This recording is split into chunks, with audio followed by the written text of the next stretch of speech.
Ooh, look at our nice, clean shop. I'm finally not embarrassed to show my shop anymore.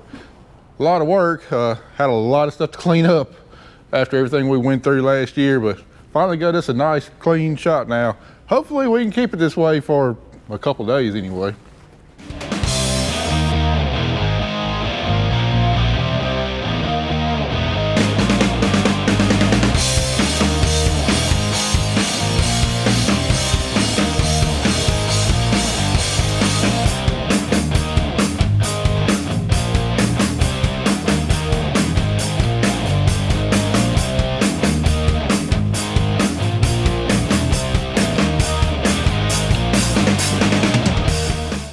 Hey, good morning everybody.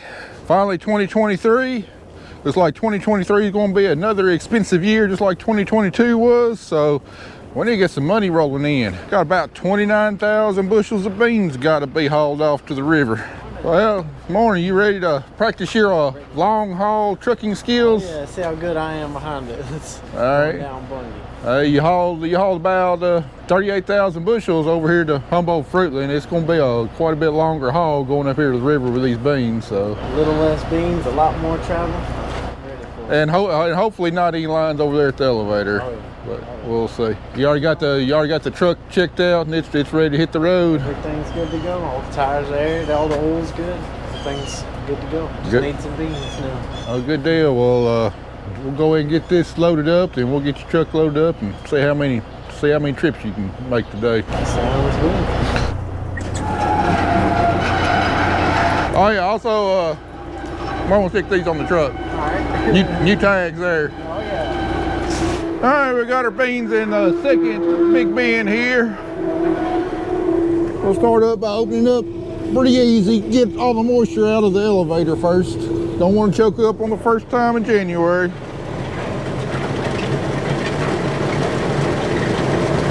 Whew. I can hear the chunks going in there. There must have been some wet stuff there in the elevator.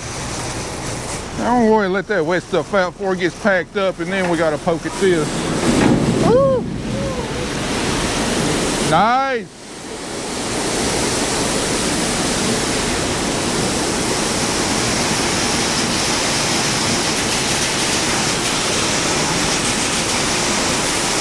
Yeah, I'd say there's a little moisture there in the bottom of the elevator.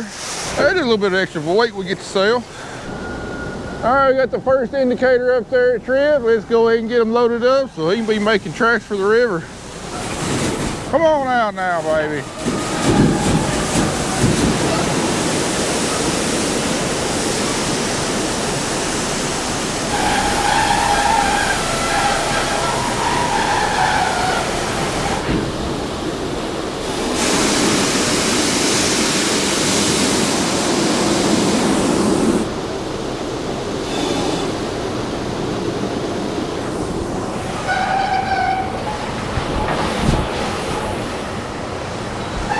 All right.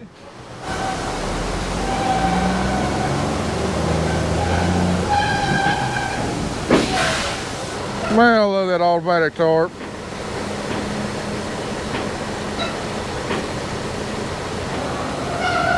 Well, there goes the first of about 29 loads.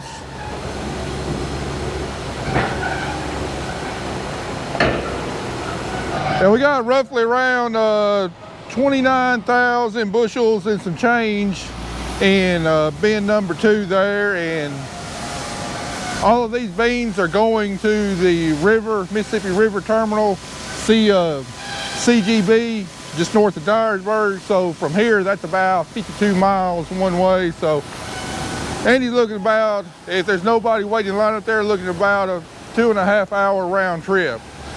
Now, if there are other trucks out there waiting in line to get dumped, well, that's when the turnaround times really start increasing. Well, over the hills and through the woods to the Bungie granary, we have made it.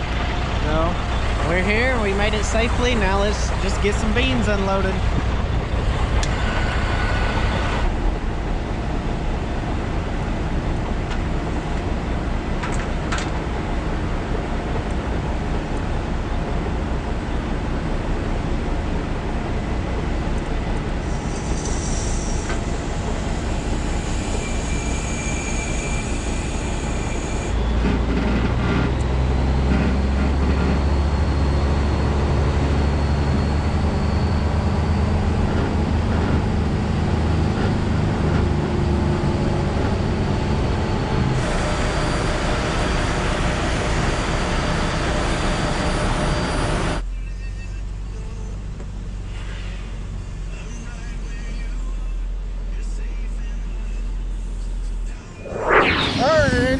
successfully made his first trip up to the river. Didn't wander across the state line into Missouri. Had to pass that way station.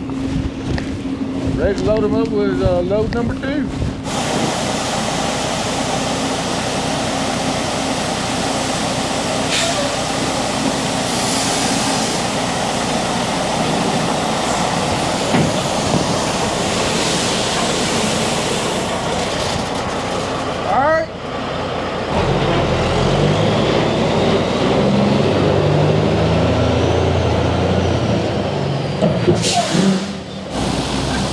Another load off the market.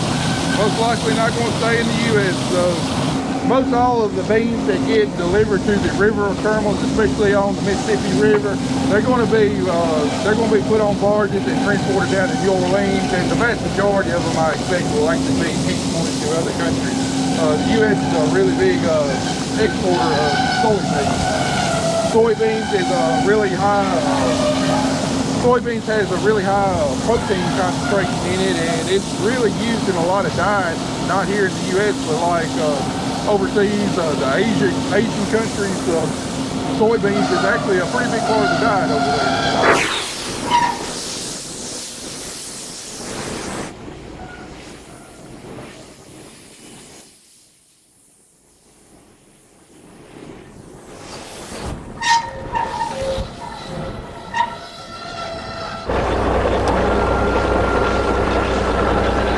Well, how'd you enjoy your first day hauling to the river? Oh, it was great. It was eventful. But we got them all loaded. We got 3 loads in total. So. We get about 1,000 bushels a load. Oh yeah, about 988, 1,048, and 1,039. Moisture still staying in range. All about the same, about 1160 on all of them. All right. How about the lines today? Did they get a little bit longer? No, I was only behind 1 truck on the last load, and the second load out there were no trucks. The second or the third load, I was behind 1 truck, and that was the only other truck I saw. But I'm sure that'll change. Well, cut out here around 7 o'clock tomorrow. We'll see if we can get 4 loads hauled tomorrow then. Ready to haul some more. All right. All right, day 1 soybean hauling's in the books. Only about 8-9 more days to go. Then I'll be ready for a payday.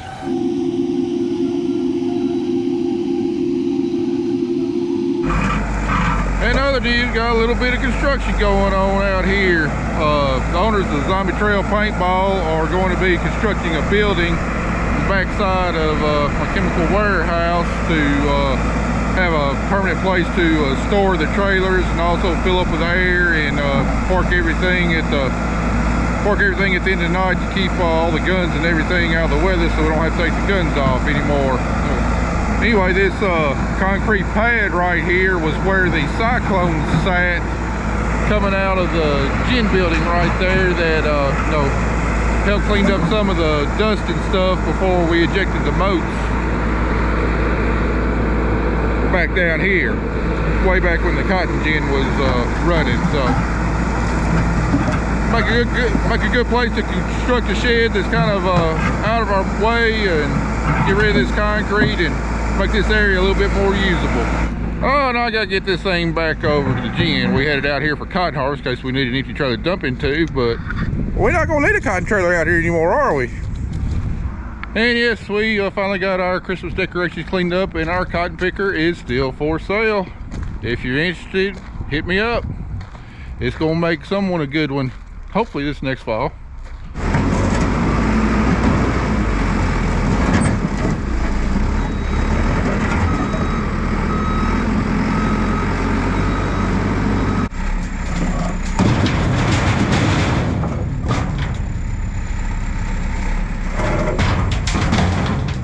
I'm guessing this concrete pad was built probably in the late 40s, early 50s, right after World War II, when our gin was upgraded and expanded. Look at this concrete, no rebar or nothing in there. Oh, we got some chicken wire in the bottom. I can't believe this concrete lasted as long as it did without cracking to pieces, without having no steel in there, especially for the weight that it was supporting. But if I know my ancestors real well, back in the day, they probably poured that themselves with whatever materials we had laying on hand. out here at the farm. That's just the way things were done. All right, we're in day 3 of soybean hauling. I don't know if you can hear it, but we've got a problem. There's no soybeans going through the elevator cause we got plugged up. As you can tell, I got my safety harness on, so we gotta get in there and unplug it. If you remember back to those first double crop beans that we harvested right before we went to picking cotton, we had 7 acres that was still green as a gourd. But this should be real interesting because we got some very green beans, baby. Heck, it looks like silage, for crying out loud. So I'm gonna try and blend it a little bit with the drier stuff in the front. And anyway, those caused problems. We got in cotton picking. I didn't monitor the bin like I should, and those beans were way too high in moisture. Didn't run enough air on them. Anyway, they started rotting, and we got chunks in there that's blocking the outlet in the bottom of the grain bin, so we gotta go bust it. So we gotta go bust them up. As always, I try to learn from past mistakes, trying to practice safety first. Definitely getting in a grain bin that's had grain pulled out of it can be extremely hazardous. If there's any cavities in the grain where you pull grain out, but it's bridged over from rotten grain, you can immediately collapse through and then be suffocated with grain. Way worse than like even quicksand. You know, farmer deaths in grain bins is definitely one of the higher risks that we face out here. So we're gonna do everything we can to practice safety. So I've got my safety harness on. Gonna have a rope attached to me. We're gonna have Carter on top holding up that rope. I've got confidence that he's dang near as strong as I am. So he'll be able to pull me if we encounter any problems. I've already looked at the bin. I don't really expect any problems because we got a real nice cone going, I think almost all the way down to the sump. So I don't think there's that much risk of me being engulfed by grain, but you never know. The chance is always there. So we're gonna try to be as safe on this as we possibly can. All right, Carter, clip this onto this ring on the backside. There, please. Both hooks there. All right, you've been working out at the gym. You think you're strong enough to pull me up in case I start getting suffocated? I know it's dark in here. You can see the center cavity right there, and you got a ledge built up all the way around. So I got to try and, there's a chunk down there at the bottom. Got to try and bust that up and then chip away at that ledge to where the rest of this grain will flow on down. All right, Carter, I want to climb in here. You stay up here top and try and keep all the slack out of my rope. And well, if you see something bad happening, start pulling on it as hard as you can, okay?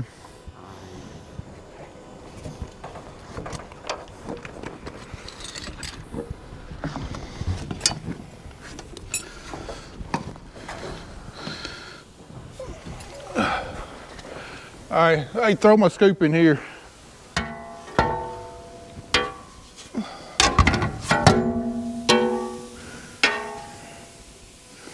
All right, cause a little bit of an avalanche here. I'm gonna try and go over here where we pulled some out of the side draws.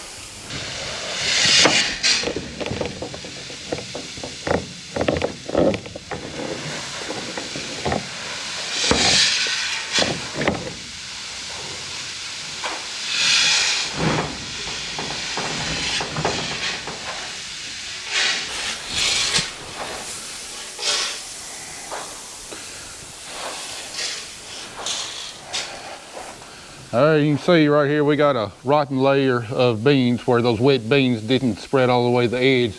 Pretty much just kind of dropped straight down and then clumped up. This is just my fault. For one thing, I never should have put beans that wet in here. And then two, I didn't keep check on them to make sure we were getting enough airflow.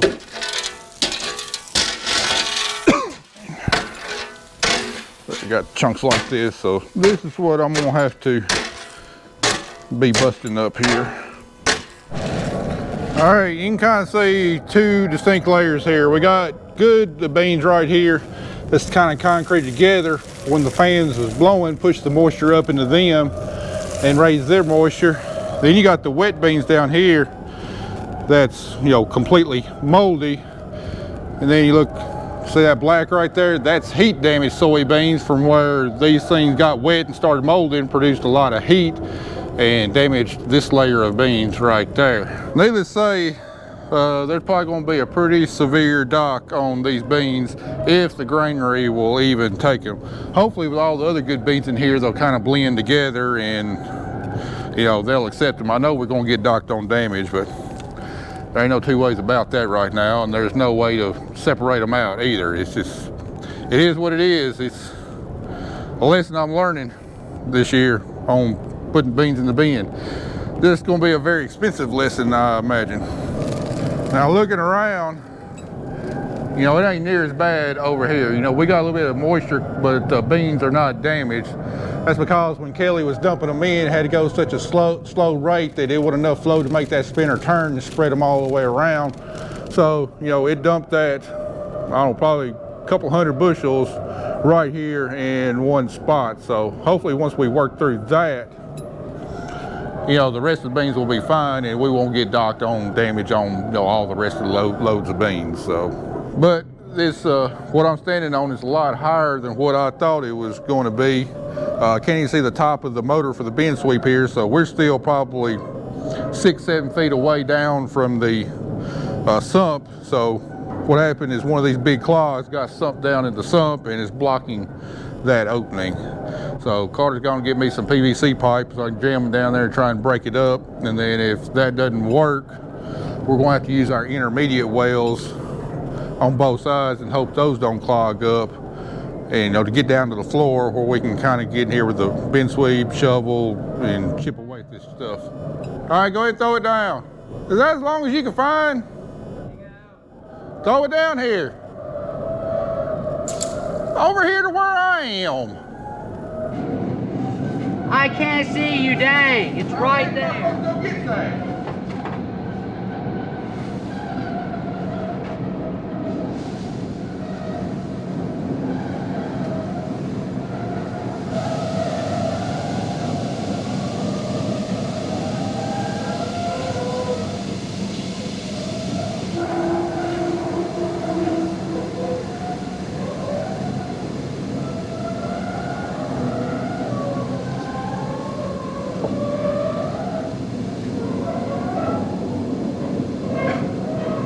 All right, finally, after a bunch of probing, I found the center well. Been ramming this thing up and down there to break it up. Now we're getting flow out of here. Woo-wee! What a difference a day makes. Yesterday, short sleeves, a little bit wet. Today, just like I could throw hot water up in there instantly, it will freeze. Well, guys, wish I had good news report, but I don't. Spent the last day and a half in that bin, chopping up chunks, probing wells, trying to get beans to flow through. And we made some progress, but we still got a long ways to go. However, last night, after Andy made his fourth load, went to go load that up, and we run about 100 bushels in there and stuff, and I don't know what happened, but my elevator shut off like it was plugged up, but I mean, it's not plugged up because we're not running full flow through there because we're in there trying to chunk it up. It looks like the loop pipe is about a half, maybe 2/3 full. I don't know if I got other problems. I thought maybe I had a motor going out, but we turned the power off at each motor and didn't hear any difference. So I don't know what the problem is, but first thing I gotta do is I gotta get the thing unplugged. And if you can't bump it around and get it going like I normally do, the only other thing we can do is take the plate off the bottom of the elevator here and let grain come out there on the concrete, then just got to shovel it up later. So